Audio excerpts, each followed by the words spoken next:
हर साल की तरह खारघरचा राजा देवस्थान द्वारा नई दिनदर्शिका बनाई गई है, जिसका विमोचन इतवार को विधायक विवेक पाटिल के हाथों किया गया। इस अवसर पर शेकापच के जिला सचिव बालाराम पाटिल, विजय पाटिल आदि सहित देवस्थान के पदाधिकारी एवं श्रद्धालु उपस्थित थे। इस दौरान खारघरचा राजा देवस्थान की सराहना करते हुए विधायक विवेक पाटिल ने कहा कि देवस्थान के परिसर के श्रद्धालुओं की भावनाओं को समझने के साथ साथ सामाजिक उपक्रम भी देवस्थान द्वारा किए जा रहे हैं, जिसकी वजह से इस परिसर का वातावरण भक्तिमय हो रहा है। इस दिनदर्शिका का निश्चित रूप से श्रद्धालुओं को फायदा होगा, ऐसा प्रतिपादन विधायक विवेक पाटिल ने किया।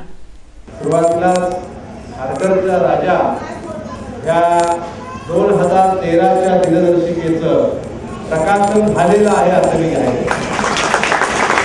जाहीर करत असताना विजय पाटिल आणि त्यांचे सर्व सहकारी यांना मनपूर्वक धन्यवाद देतो की अतिशय चांगलं असं हे कॅलेंडर जे आहे, दिनदर्शिका आहे केलेली आहे।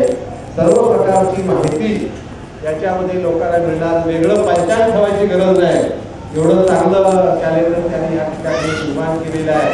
आणि जवळजवळ 20,000 प्रती ह्या परिसराच्या व्यक्तीला वाचण्यात येणार आहेत। आणि सगळ्यात महत्त्वाचं म्हणजे वेळेवर आलेले आहे, कारण हे कॅलेंडर उशिरा आले की लोक कॅलेंडर विकत घेतात, त्याच्यामुळे हे वेळेवर आलेले आहेत।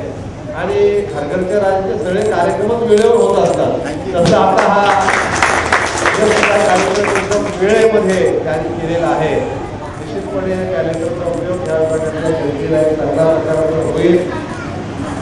हे दिनदर्शिका आहे, ही दिनदर्शिका दिनाची मार्गदर्शिका ठरेल, वर्षाची मार्गदर्शिका ठरेल असा विश्वास मला या ठिकाणी वाटतो। पुन्हा एकदा आपल्याला सर्वांना धन्यवाद देतो आणि आम्हाला याचं प्रकाशन करण्याची संधी दिली मला आणि बाबासाहेब पाटील यांना, त्याबद्दल आपले मनपूर्वक आभार मानतो।